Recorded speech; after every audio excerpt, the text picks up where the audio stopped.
Hello दोस्तों, आपका स्वागत है हमारे चैनल चैंपियन जैद पर। मैं हूं आपका दोस्त मोहम्मद जैद। और दोस्तों, पिछले चैप्टर में हम लोग ने पढ़ा था लेट्स मार्च। वहां से हम लोगों को बहुत सारी सीख मिली। आज हम लोग पढ़ने जा रहे हैं science and spirituality. Science and spirituality दोस्तों बहुत ही अच्छा चैप्टर है ये। इससे भी आपको बहुत कुछ सीखने को मिलेगा। एक्चुअली आपके सिलेबस में जितने सारे लेसन्स दिए हैं सब आपको कुछ ना कुछ सिखाते हैं। ज़रूरत है तो उस सीख को लेने के लिए और उस सीख को समझने के लिए। तो सीख को समझाने के लिए मैं हूँ यहाँ पे दोस्त। मैं आपको बताते रहूँगा कि आपको किस लेसन से क्या सीख मिलती है और उसे आप इम्प्लीमेंट कैसे कर सकते हैं। तो we often witness conflict between the two groups of people, one that believes in science and the one that believes in religion. ये तो दोस्तों आप लोग जानते ही होंगे। रियल लाइफ में भी ऐसा कई बार होता है। कुछ लोग होते हैं जो अपने धर्म पर भरोसा रखते हैं, तो कुछ लोग होते हैं जो विज्ञान पर भरोसा रखते हैं। दोनों में हमेशा डिबेट होते रहती है। एक रिलीजन की तरफ से बोलेंगे तो एक साइंटिफिक आंसर देंगे, तो दोनों की बातें झूठी होंगी। कभी साइंस जीतेगा, कभी रिलीजन जीतेगा। तो दोनों अलग अलग विचारों के होते हैं। तो इन्हीं के बीच ये लेसन है साइंस एंड स्पिरिचुअलिटी।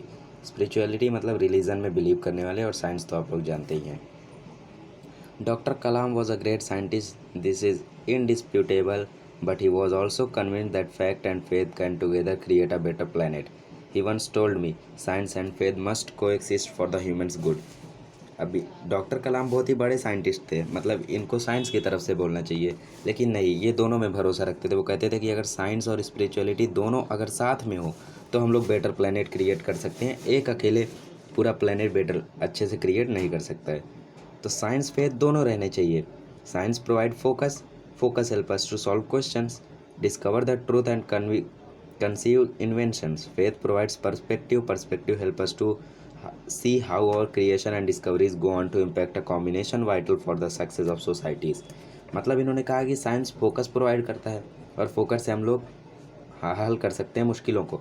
फेथ हमें प्रोवाइड करता है पर्सपेक्टिव, पर्सपेक्टिव से हम लोग नई नई डिस्कवरीज का इम्पैक्ट देख सकते हैं। Science accelerate the progress and faith curbs it within the unreasonable limitations. Science तो एक्सेलरेट करता है प्रोग्रेस को, लेकिन फेथ जो होता है, जो फर्म बिलीफ होता है, वो उसको कब कंट्रोल कर लेता है कुछ लिमिटेशंस के कारण।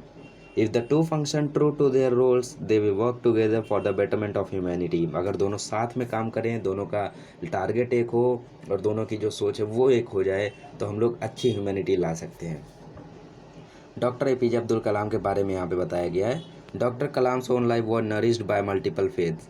उनकी लाइफ में खुद मल्टीपल फेथ से। His father a boatman also served as an imam at their local mosque, and his two best friends were from two different religion, one was a Hindu and other was a Christian. अब doctor APJ Abdul Kalam के बारे में बताया गया है। नास्तिक थे, आप लोग जानते होंगे। उनके फादर बोटमैन थे, वो इमाम थे अपने मस्जिद के। और उनके जो दो दोस्त थे, एक क्रिश्चियन था, एक हिंदू था।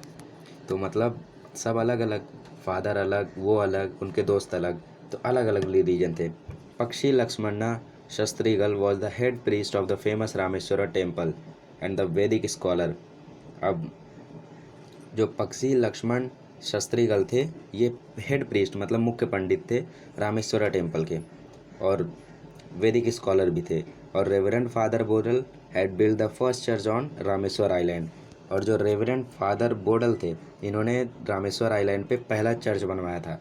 Doctor Kalam recalled all three of them in the unique attire of their religion, use to sit and discuss the communities problem and find solution. वो तीनों अलग अलग रिलीजन के थे। कौन कौन? पक्षी लक्ष्मण शास्त्रीगल, रामेश्वर टेम्पल वाले, और reverend father Bodal.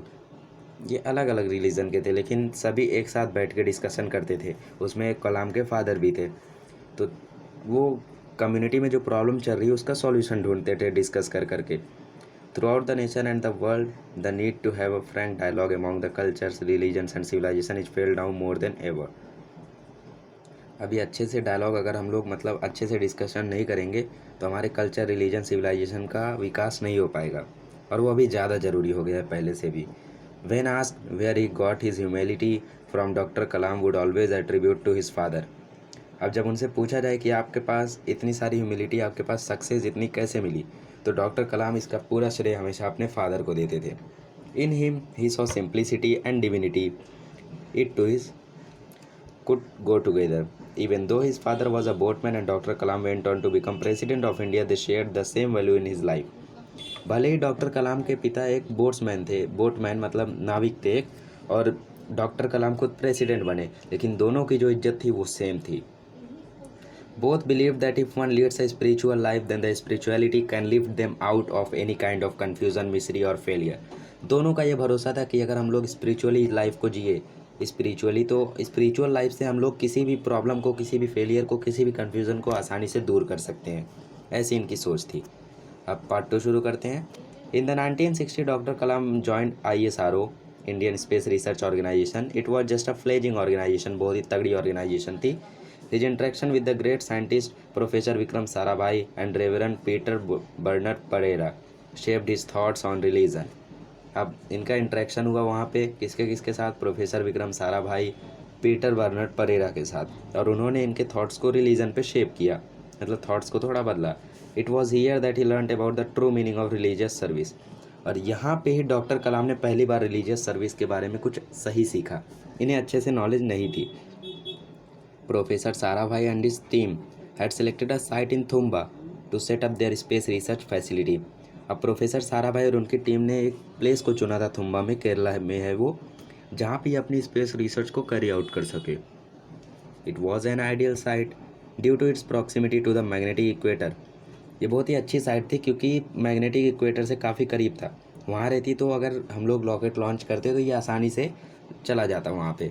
But there was a major roadblock in getting possession of the site, as it was the fishing ground of Thumba's fishermen। लेकिन वहाँ पे एक बहुत ही बड़ी रुकावट थी, और वो रुकावट ये थी कि वो पूरा जगह फिशरमैन का फिशिंग ग्राउंड था। Moreover, it had an old church of Saint Mary Magdalene, a bishop house and a school which was under the administration of the church। अब यहाँ पे एक चर्च भी था, चर्च भी है, फिशरमैन का ग्राउंड भी है। अब यहाँ पे इन लोग कैसे बनाएंगे, आगे देखते हैं क्या हुआ।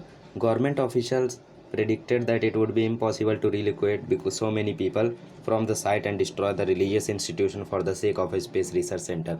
अभी इनकी टीम ने सोचा कि इतने सारे लोग यहाँ पे रहते हैं, सबको यहाँ से हटाना, सबकी रिलीजनशिप को तोड़ना अच्छा नहीं रहेगा, इम्पॉसिबल रहेगा, क्योंकि लोग मानेंगे ही नहीं।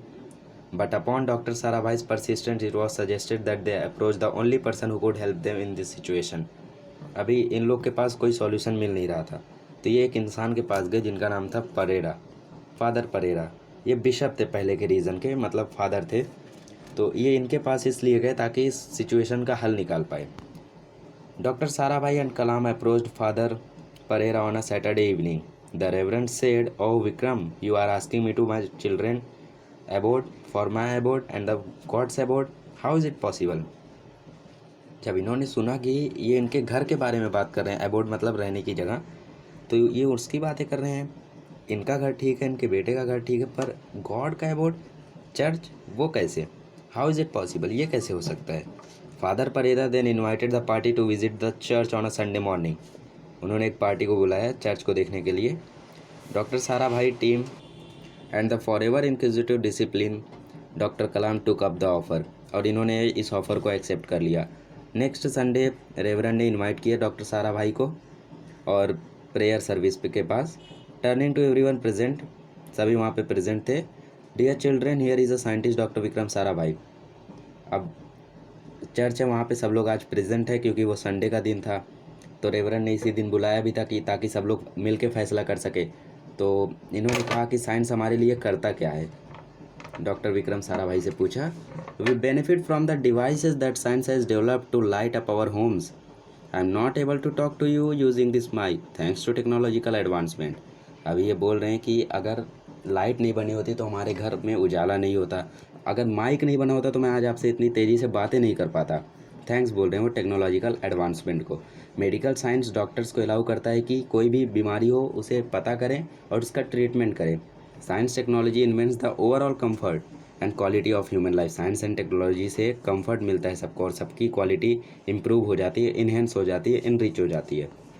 And what do I do as a preacher, I pray for you for your well being and for your peace. अब इन्होंने बात को थोड़ा घुमाया है, ये डायरेक्ट नहीं बता रहे हैं कि हम लोग क्या करना चाहते हैं। Vikram and I are doing the same job, both science and spirituality seeks the almighty's blessing for the prosperity of the human mind and body. अब ये कह रहे हैं विक्रम साराभाई साइंस और वो थे स्पिरिचुअल, तो दोनों ही सेम ही काम करते हैं। दोनों क्या ढूंढते हैं? ऑल माइटीज ब्लेसिंग, सब भलाई के लिए करते हैं। Dear children, doctor Vikram says that within a year he wanted to build scientific facilities near the sea coast. अब बात पर आ गई है, मेन बात क्या थी वहाँ पे। इन्होंने कहा कि डॉक्टर विक्रम ने कहा है कि 1 साल में ये साइंटिफिक फैसिलिटीज़ बनाने वाले हैं सी कोस्ट के पास, जहाँ से ये सारे सेटलमेंट हटा देंगे। दैट नाउ स्टैंड देयर, जो भी अभी वहाँ पे है। अब ये पूछ रहे हैं कि क्या आप लोग अपना घर दे सकते हो? क्या मैं अपना घर दे सकता हूँ? क्या हम लोग गॉड का अबोर्ड दे सकते हैं साइंटिफिक मिशन के लिए? फिर doctor Kalam recalled how he witnessed a pin drop silence for a long moment. जैसे ही उन्होंने इस चीज़ की अनाउंसमेंट की, तुरंत पूरा सन्नाटा हो गया, वहाँ पे सब चुप हो गए, क्योंकि सब शॉक में आ गए कि ये क्या बोल रहे हैं ये। हम अपना घर दे सकते हैं, इनका घर दे सकते हैं, पर गॉड का घर कैसे? Then everyone got up and the whole church reverberated with the defining noise of a collective amen. मान गए दोस्तों सभी लोग खड़े हुए और सभी ने इस चीज़ के लिए हाँ कह दिया। And so work on the research centre was soon started underway. कुछ दिन के बाद रिसर्च सेंटर बनना शुरू हो गया, but not without alternate accommodation being offered to the affected fisherman, the church and the reverend Pereira. और बनाने से पहले उन्होंने सभी को अबोर्ड ऑफ़र किया, सभी को रहने की जगह नई नई ऑफ़र की, और फिशरमैन्स को भी ऑफ़र किया, ताकि वो अपनी ज़िंदगी को ऐसे ही कंटिन्यू कर सके। अब ये इनकी दूसरा पार्ट था, वो ख़त्म हुआ। अभी तीसरा part. A few years later in the early 1980s, Professor Satish Dhawan, the director of the ISRO, under whom Dr. Kalam had made his first successful launch in 1970 and then a successful one in 1980, had provided him with more soul-shaping wisdom. अभी professor Satish Dhawan जो director थे इसरो के, उनके under काम किया करते थे doctor कलाम, और उन्होंने पहली अनसक्सेसफुल लॉन्च 1970 में की थी, और फिर सक्सेसफुल लॉन्च की 1980 में। जी हाँ दोस्तों, जब अनसक्सेसफुल लॉन्च की थी 1970 में, तो वहाँ पे सतीश धवन सबके सामने गए थे और इन्होंने सबसे माफ़ी मांगी थी और कहा था ये मेरी गलती थी, मेरी वजह से लॉन्च नहीं हुआ। और जब 1980 में ये सक्सेसफुल हुए, तो इन्होंने डॉक्टर कलाम से कहा कि अब तुम जाओ और पूरा क्रेडिट ले लो। तो सोच सकते हैं दोस्तों कि ये कितने अच्छे इंसान रहे होंगे। One day in 2012 we were discussing the number of PhDs doctor Kalam had received. अब एक दिन इन लोग डिस्कस कर रहे थे कि कितना PhD मिला है डॉक्टर कलाम को। He said to Miss Region, Professor Dhawan had so many master degrees, all from the best institute, no less. So I asked him how one can become so academically accomplished. अब इन लोग बात कर रहे हैं तो सतीश धवन की भी बात आई वहाँ पे कि उनके पास भी बहुत सारी मास्टर डिग्री है बेस्ट इंस्टीट्यूशन से। So he responded saying that academic brilliance is no different from the brilliance of mirror, which can be diminished by a coating of dust. मतलब कि ये कह रहे हैं कि एकेडमिक ब्रिलियंस कोई बड़ी बात नहीं है, जैसे मिरर में अगर हम लोग कोटिंग कर देते हैं तो उस पर डस्ट नहीं आता है, तो उसी तरीके से वो ईजी होता है। Only when the dust is removed does the mirror shine and reflection becomes clear. जब डस्ट हटाते हैं तभी रिफ्लेक्शन क्लियर हो पाती है, उसके बिना नहीं। वैसे ही हम लोग जो हमारे सोसाइटी में इम्प्योरिटीज़ हैं उसको हम लोग रिमूव कर सकते हैं by living pure and ethical life, अच्छी सी लाइफ जी कर और ह्यूमैनिटी को सर्व करके, मतलब इंसानियत को। And then god will shine through us, और उसके बाद ही हमसे गॉड खुश होंगे। These words took me back to my meeting with doctor Kalam after my graduation from IIMA। अब ये जब बातें होने लगी तो ये 2009 में चले गए, जब इन्होंने IIMA डिग्री ली थी, जहाँ पे इनकी थोड़ी सी कन्वर्सेशन हुई थी डॉक्टर कलाम से। At the time he had advised me to use my degree and gold medal to transform the society I lived in. और उस समय डॉक्टर कलाम ने इन्हों से कहा था कि आपको जो गोल्ड मेडल मिला है, जो डिग्री मिली है, इसको आप यूज़ करो अपनी सोसाइटी को डेवलप करने में। Back in the present moment I suddenly struck me that doctor Kalam's in fact directly resonated from professor Dhawan's belief. और तुरंत वो उनके जो बातें थी उससे सहमत हो गए। The more I lived and worked with doctor Kalam, the more I realised that though his words of wisdom I was getting to learn from countless great minds. और धीरे धीरे जैसे जैसे इन लोग साथ रहने लगे, वैसे वैसे इन्होंने बहुत कुछ सीखा डॉक्टर कलाम से।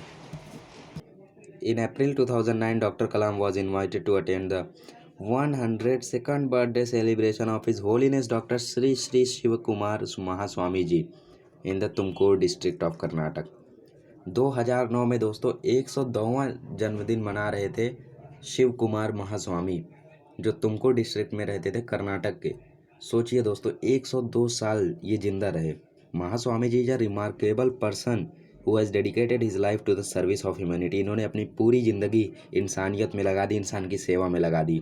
और उनका ग्रेटेस्ट कंट्रीब्यूशन तब था जब इन्होंने फ्री रेसिडेंशियल एजुकेशन प्रोवाइड किया 9000 चिल्ड्रेन को अपने आश्रम में। सोचिए दोस्तों 9000 बच्चों को अपने आश्रम में पढ़ाया, वो भी फ्री में। The most astonishing aspect of the entire event that his birthday was the 102 years old Swamiji stood on his feet without any support। अपने 102 साल पूरे करने के बाद भी स्वामी जी आज बिना किसी सपोर्ट के अपने पैरों पर खड़े हो पा रहे हैं। वो देखकर ये लोग शॉक रह गए। He looked steady, alert and as any one of the youngster present there। This display the inner strength that touched doctor Kalam deeply. मतलब सोचिए दोस्तों कि एकदम जैसे एक यंगस्टर खड़ा रहता है वैसे ही ये खड़े थे वहाँ पे, और ये डॉक्टर कलाम देखकर एकदम हैरान रह गए। A couple of days later we were discussing this unusual birthday party. कुछ दिनों बाद हम लोग इसके बारे में डिस्कस कर रहे थे। मैंने उनसे कहा कि सर आप जानते हैं कि 1 लाख में से 4 ही लोग 100 की एज पार कर पाते हैं। और I had Google the subject before hand, मतलब मैंने गूगल से पता भी किया है। फिर उसके बाद उन्होंने कहा लेकिन इन चारों में से कौन ऐसा होगा जो अपने पैरों पर खड़ा हो पाए और अपने पैरों पर खड़ा होकर हज़ारों बच्चों को पढ़ा सके। ऑफ कोर्स नोबडी, कोई भी नहीं कर सकता दोस्तों इतनी ज़्यादा उम्र में। सोचिए वो कैसे करते थे। महास्वामी जी poses that keep him strong at such an advanced age। Maybe it's a balanced diet and a healthy lifestyle or perhaps it's genetic, I asked। उन्होंने उनसे कहा कि हो सकता है ये अच्छी डाइट की वजह से हुआ हो, हेल्दी लाइफ स्टाइल की वजह से हुआ हो, ये जेनेटिक्स हो। Doctor Kalam sat contemplating deeply। Her recollected the tenet of goodness of action from Pramukh Swamiji। Then perhaps swimming in the silence of the shores of Pragya ji, he gathered the sand of conscience to be our guide, our best friend, deeper down in the space-time of memory। He must have heard Professor Brahma Prakash words about the need of living a pure and ethical life, and Father Pereira and Sarabhai's lesson of selflessness in service। मतलब ये सभी बता रहे हैं कि कैसे ये लोग खुद के लिए ना जीकर दूसरों के लिए जिया करते थे। सेल्फिश नहीं थे ये सेल्फलेस थे, और शायद इसी के कारण कि वो आज तक पहुँचे हैं यहाँ तक। Eventually his thoughts would have settled on Swami Sivanand of Rishikesh, in whom we saw great tranquility। Tranquility मतलब peace। And finally they must have come full circle with the memory of the life of simplicity of his father, who always espoused the value of giving back। क्योंकि वो लोग क्या करते थे, उन लोग चीज़ें लेने के बजाय देने की सोचते थे हमेशा। बोलते ना giving and sharing is better than taking, तो वही लोग फॉलो करते थे। At long last he spoke, it is a very spirit, what can I give, he elaborated. What can I give दोस्तों, इसका आप लोग को पर्सनल ओपिनियन आ सकता है कि आप लोग इसको इलैबोरेट करें। तो व्हाट कैन आई गिव मतलब क्या आप दे सकते हो, वो आपके लिए ज़्यादा मैटर करता है। आप दूसरों से क्या ले सकते हो वो नहीं। महास्वामी जी lives with the beliefs and ethos of our mission। He give education to famished minds, food to famished bodies। In giving so much he becomes strong। अब इन्होंने कहा कि वो 102 साल जिंदा रहे और वो भी इतनी स्ट्रेंथ के साथ। उसके पीछे हो सकता है हेल्दी डाइट हो, लेकिन उसके पीछे कुछ और ही राज है, क्योंकि उन्होंने इतने सारे बच्चों को पढ़ाया, इतने सारे भूखे लोगों को खाना दिया। इसके कारण वो इतने स्ट्रांग हुए, और ये एक फ्यूल की तरह काम करता है उनकी स्ट्रेंथ को। That is what keep him standing tall and active in life. इसके वजह से वो आसानी से आज भी खड़े रह सकते हैं अपने पैरों पे। The essence of a happy life and a peaceful society lies in one sentence. एक अच्छी सोसाइटी और एक अच्छी लाइफ जीने के लिए ये एक सेंटेंस चाहिए, व्हाट कैन आई गिव, मैं क्या दे सकता हूँ। Turning to me he asked what is the reverse of what can I give. उन्होंने मुझसे कहा कि इसका उल्टा क्या होता होगा। सरकमस्पेक्टली मैंने तुरंत रिप्लाई दिया, what can I take. Yes, उन्होंने कहा कि मैं क्या ले सकता हूँ, ये मैं क्या दे सकता हूँ से उल्टा है। तो उन्होंने कहा हाँ, and that is the thought which is responsible for all the wrong we see around us. और यही चीज़ है जिसके कारण हमारे आजू बाजू में अपनी गलत चीज़ें देखते हैं, क्योंकि लोग यही सोचते हैं व्हाट कैन आई टेक। अगर वो सोचने लगे व्हाट कैन आई गिव, तो ये दुनिया डेवलप हो जाए दोस्तों। We think of what we can take from other humans, leading to corruption and inequality। This attitude of taking and taking even destroys families। इसके कारण बहुत सारी फैमिलीज तबाह हो जाती हैं, इनइक्वालिटी हो जाती है, करप्शन बढ़ जाते हैं। इस प्लेनेट को अगर हमें लिवेबल रखना है, ह्यूमन रेस में बने रहना है, तो हमें इस एटीट्यूड को हटाना होगा। इस एटीट्यूड को हटाना होगा गुडनेस से, और वो है what can I give. The gravity of the message stuck me, this challenges became my silent motivation. और ये जो वर्ड्स थे ये इनके लिए मोटिवेशन बन गए। 3 साल के बाद 2012 में this idea became a reality as our what can I give movement, through which doctor Kalam tried to combat corruption, environmental degradation and social evils. और इन्हीं वर्ड्स के साथ इन्होंने कोशिश की कि दुनिया से करप्शन, एनवायरमेंटल डिग्रेडेशन और सोशल एविल्स को हटाया जाए। It is important that we ask ourselves this question, for in the answer lies in the truth of humanity. So go ahead and question yourself. अगर हमें सच्ची में अपनी ह्यूमैनिटी निभानी है, इंसानियत निभाना है, तो हमें इस आंसर को ढूंढना होगा, इस क्वेश्चन का। तो आगे जाओ और अपने आप से सवाल पूछो, व्हाट कैन आई गिव। और जो भी आंसर आपको मिलेगा वो बहुत ही एस्टाउंडिंग होगा, अमेजिंग होगा, शॉकिंग होगा, बहुत ही बढ़िया होगा, इम्प्रेसिव होगा। तो ये था इस लेसन में दोस्तों। इससे आपको क्या सीख मिलती है कि हमें हमेशा शेयर और गिव करना चाहिए, दूसरों को देना चाहिए, ना कि लेने की सोचना चाहिए। तो यही सीख मिलती है हमें इस लेसन से। नेक्स्ट लेसन में मिलेंगे तो हम लोग पढ़ेंगे नाइट ऑफ द स्कॉर्पियन।